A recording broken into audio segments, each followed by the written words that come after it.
That's raw power, energy. That kind of energy starts here with Wheaties, breakfast of champions. You get protein, wheat germ, vitamins, and iron. It's a great tasting way to get the kind of energy you need to do your best. So, give them a try. Wheaties, breakfast of champions. Breakfast of champions. The breakfast of champions. Breakfast of champions. Breakfast of champions.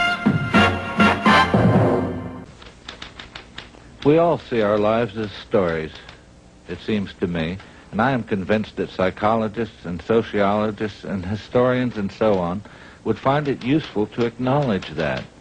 If a person survives an ordinary span of 60 years or more, there is every chance that his or her life as a shapely story has ended, and that all that remains to be experienced is epilogue. Life is not over, but the story is. Breakfast of Champions is a tale of a meeting of two lonesome, skinny, fairly old white men on a planet which was dying fast.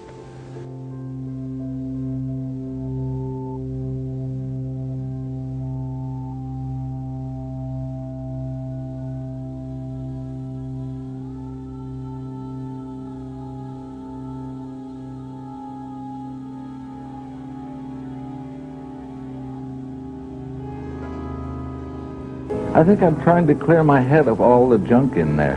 The assholes, the flags, the underpants. I'm throwing out characters from my other books, too.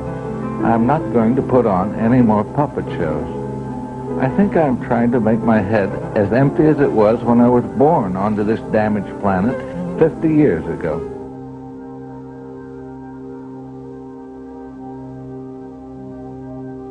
Most authors' reluctance about the books being about my life is authors conventionally say that, that laymen are so stupid to think that I'm talking about my own life.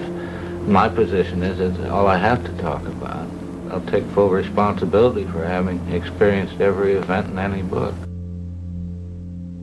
One of them was a science fiction writer named Kilgore Trout. He was a nobody at the time, and he supposed his life was over. He was mistaken. He became one of the most beloved and respected human beings in history. I do know who invented Kilgore Trout. I did. I think psychologically Kilgore Trout is what I thought I might become. Noticed how poor science fiction writers were. I was one of them at the time, and I was as poor as any of them and as scared. One woman did a learned article on me. I do not know her, but she has a doctorate in literature, and she is a critic. And she said that Kilgore in the different books represents my psychological state. And I think that's right. He is a measure of how I felt.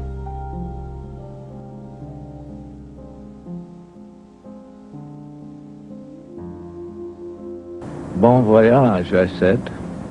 I disappeared. I somersaulted lazily and pleasantly through the void, which is my hiding place when I dematerialized. Trout's cries to me faded as the distance between us increased.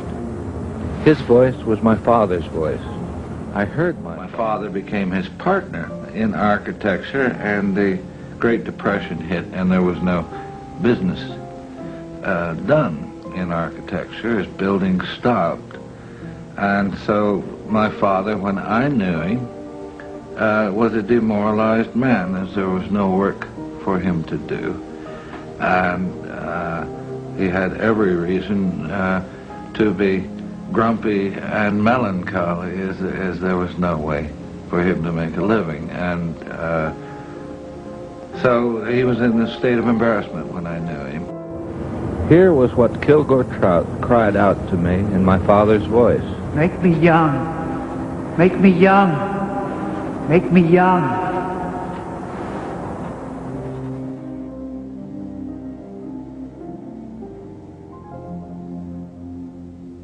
All that remains to be experienced is epilogue. Life is not over, but the story is.